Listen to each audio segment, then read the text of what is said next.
Hello everybody, welcome back to my movie review series. Today we'll be discussing the Boondock Saints.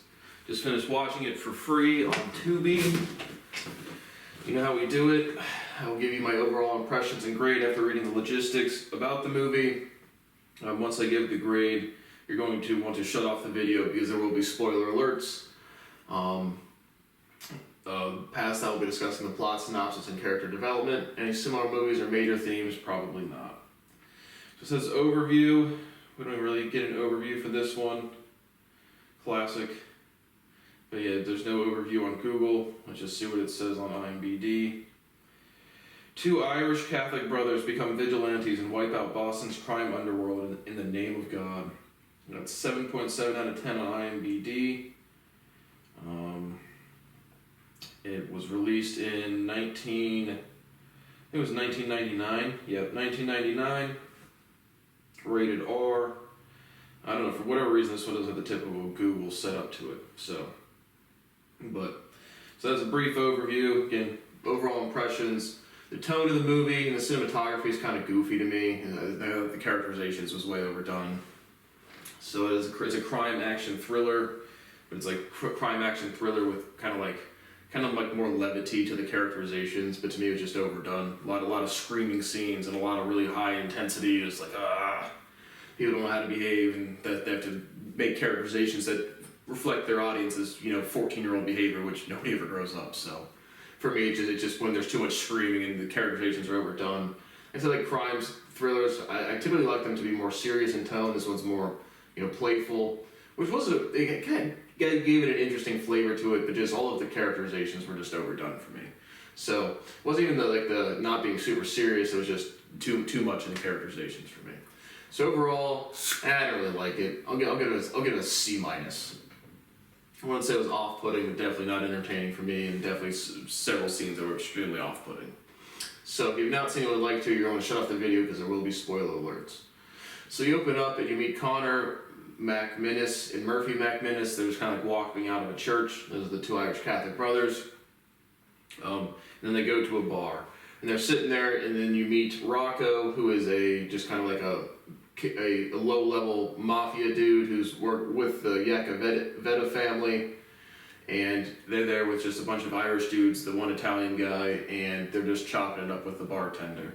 Like the initial bartender was an off-putting characterization for me. Again, just real tense and just like, goodness gracious, I don't know what to call it, man. Immature people, but just in the movies, just bad rating. But regardless, they're at this bar, and then these three big Russian dudes come in, Ivan something another, and he kind of he makes demands like, the Russian mafia is taking over this area, you're going to shut down your business now, and blah blah blah. And so the next thing that happens is, this whole movie, all of the action scenes or the crime scenes, there's probably about 4 or 5 of them, major events in the movie. You see the lead up to where there's going to be some violence or some altercation or some movement, and then you see the aftermath, and then you go back and see the scene. So you see them getting all tense with each other, and then it cuts forward to the next day, and 2 of these Russian dudes are dead, and you meet William Dafoe is a main character in this movie, which I like him as an actor in most things. Just this movie overall was too much. But he comes and investigates the crime scene with some other guys. There's one detective who's a clueless idiot. Maybe Detective Duffy. I think Duffy's the idiot guy. But he's the local PD. He's got saying fat guy squished him to death. And William Dafoe's Paul Smecker in the movie comes over and investigates and sees the guns and looks for bullet holes and finds there's a couple shots fired from .50 caliber handguns, and they're running some ballistics or figuring out the crime scene. And so when he's investigating this, he puts on headphones, and there's weird really slow Italian music in the background. And he's dancing. And it's just what are we going for with this type of characterization? Again, didn't do much for me, hence the C-. But regardless, then you get the flashback scene to what actually happened. And so they got into a bar fight. There was a lot more. Again, there was just 3 Russian dudes and 12 of these Irish dudes and Rocco. And so they got into a bar fight. They beat him up, and they poured liquor on one of this dude's butt and lit it on fire. And so he lights it on fire, and The next day, the Connor and Murphy are sitting in their room or wherever they're someplace, and these Russian dudes bust in with guns again. And the McManus brothers are like, no, it was just a bar fight. Leave it at that. And they're like, no. And he's like, and the Russian dude Ivan's like, I'm gonna kill your brother. And so he handcuffs them to a toilet, and they're up like, I don't know, 4th, 5th story of just like above this bar or something. They take the brother outside in the alley to shoot him, and I don't know, Connor or Murphy, which one's which, but whatever one's getting taken out to be shot, the other one this real tense scene, it's like cutting up his wrist he's handcuffed, but like trying to wiggle the toilet loose, and he's doing it so aggressively, he's cutting up his wrist real bad. But he gets to the toilet loose, and they're 4 stories below in the alley, and he throws the toilet on one of the dudes, which kills him or breaks his neck at least, and then he jumps off and lands on the other dude, which is a pretty unrealistic scene, but that's what happens. And I'm not sure, does he, I think he just beats the other guy. His blunt force beat him to death, both of the big Russian dudes. And so that's what happens. And then you get to, the current scene where Paul Smecker, he's the lead detective with the FBI, and he's, having a press conference, and the McManus brothers are like, we should turn ourselves in. It was genuinely self-defense. So they go in there, and that's kind of when they're in the police station, that's when you see what actually happened. But they admit to doing it and explain all the details, and they decide to not press charges because of it was self-defense. So now they become the local heroes of just, being, standing up to the Russian mob or something, but now they decide to become full-time vigilantes and just kill anyone they decide to be a bad person. And so at the same time, Rocco, there's a scene with him with the boss, Iacovetti, and there's another dude, Gino, who's the underboss, and they're kind of making fun of him, telling him, to tell jokes, and because he claims he's a funny guy. He tells us joke. The joke scene was kind of drawn out and just slow. Some hard ERs in the movie as well. But that's what's going on with Rocco, and he's just a very low level trying to get into the mafia. And the next kind of thing is the McManus brothers decide they're gonna kill a lot of the whole Russian presence in South Boston. And again, this movie was made in 1999. It seemed to be present day to 1999 in South Boston. And so they crawl through the air vents, or they go to some other Irish guy, and they get he's like, take what you want. It's just this big gun room, and they load up with all this stuff, and they fight out whether they want to take a rope or not. But they go to infiltrate this Russian organization where all the bosses and underbosses are meeting. They crawl through the vents, and then they start fighting with each other. And then they fall down through the ceiling right into the middle of this Russian mob meeting. And then they just kind of Mr. and Mrs. Smith, where they're both kind of shooting around like this. It happens in kind of movies. Which was, again, it's overdone. Again, the tone could have been all right, again, just being playful or not super serious. But there was too much screaming and just the characterizations were just way overdone. But regardless, they whack 9 Russian dudes while tangled up on ropes after fighting with each other, and just James Bond, Mr. and Mrs. Smith swinging around the room from a rope upside down.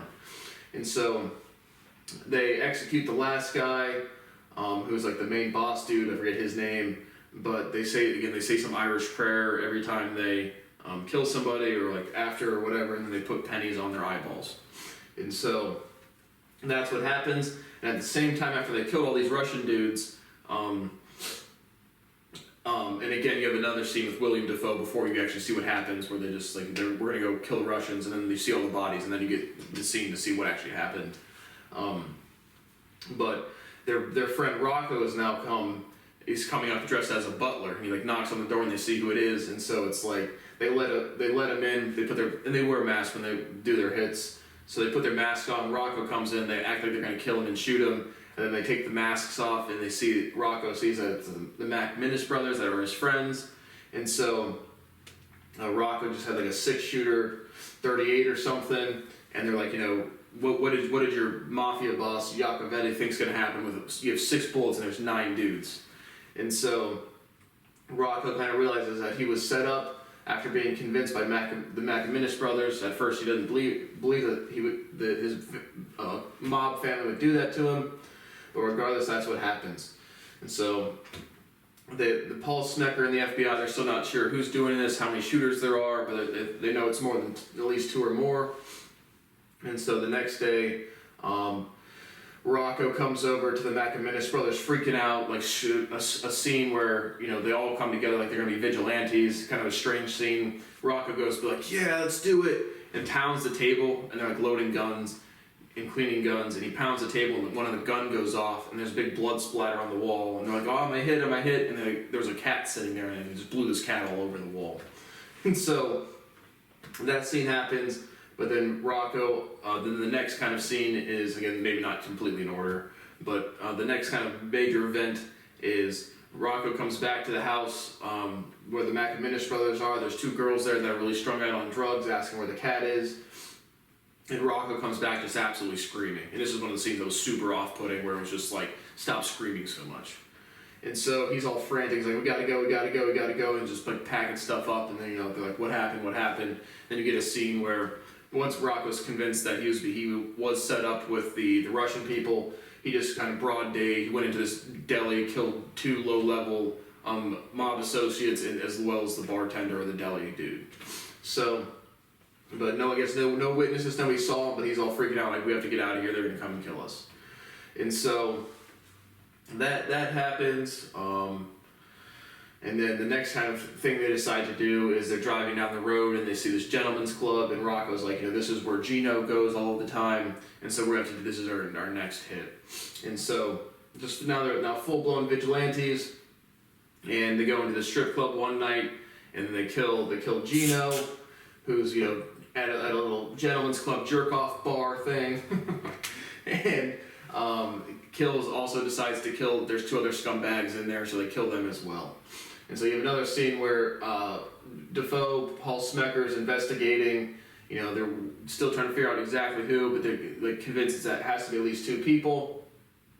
And then, yeah, basically that's what happens. And so the next major event in the movie is they decide they're going to go for Iacovetti himself, the mob boss himself. And somehow I don't know if Paul Smecker suspects them yet or whatnot, but regardless, they're going to go to the mob boss's house and try to take him out. And so I think even before there, because I might be missing a scene, but regardless, Paul Smecker he figures out what's going on, and then he goes kind of talks to Iacovetti, has this retired boss that he kind of talks about with. But I forget how Paul Smecker exactly learns. So they go to the mob guy's house, but I don't know. So I'm blanking on a scene. Regardless, they get Paul Smecker figures out that it's the McInnes brothers from before. He knows that Rocco's now teamed up with him. I'm thinking that he got it from this finger, but because during a gunfight of the finger, that's how William gets involved. So I'm missing a scene here. I don't know why, but regardless, they go to the mob boss's house. They get captured, and so at the same time that's happening, Paul is talking to this Iacovetti's old mob boss, and he's realizing that, and the old mob boss is like, you know, they have a ton of guys there and they're ready for him. At which point Paul's characterization has developed a little bit. Again, he's a vigilante, but he says multiple times that he thinks it's what the McInnes brothers and Rocco doing is the correct thing. And so that might be after, like, there's a church scene where Paul gets like kind of wasted and like crashes into a confessional at a church, and then Rocco goes there to kill Paul, and it's like holding the priest hostage, and then Connor and Murphy are like holding him hostage, be like, they don't kill innocent people or whatever. And so that might be how they learn about it. But in that scene, certainly the 3 vigilantes learn that Paul is like kind of okay or agrees morally with what they're doing. And so once Paul learns about them going for Iacovetti, and from the older mob boss that there's a bunch of guys there waiting for him, he tries to like warn. He's going to make a play, and he ends up going over there as well. And so I forget exactly how Paul Smecker initially realizes it's the McInnes brothers. Well, I think because there is like that is a scene they just get into a shootout, and Rocco's finger gets blown off. But I thought that was at the mob dude's house, but apparently not. And so, regardless, that's what happens. Rocco's finger gets blown off, and after hitting one of these dudes, and he's able to identify him that way. So now again, they get captured by Yakavetta, and Paul dresses is a cross-dresser.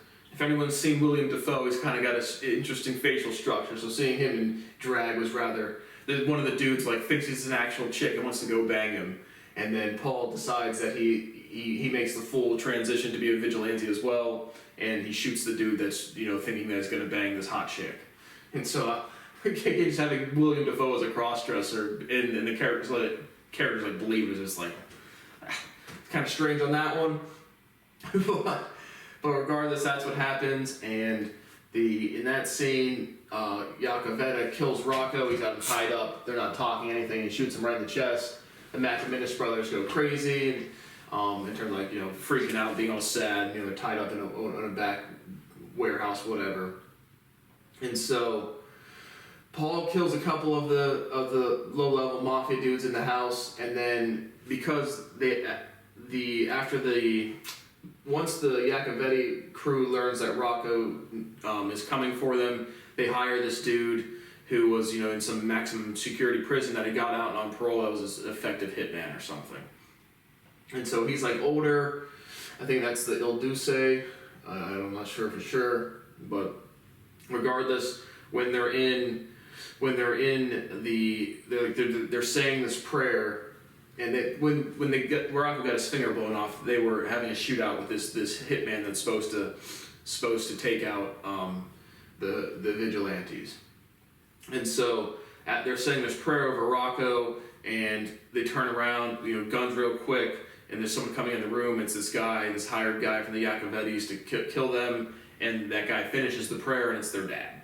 So now the McInnes crew, Rocco's dead, but now there's three of them, just the dad and two sons, and they bust they literally go the next day to a courthouse where Yakavetta is being on trial, and then they execute him in front of the courtroom, and now they escape, and the final scenes is them in a hotel room or wherever saying, how far are we going to take this, and as far as it needs to go, and then a bunch of people being interviewed on the street about, what do they think about the vigilantes killing the bad guys. They get a bunch of mixed responses.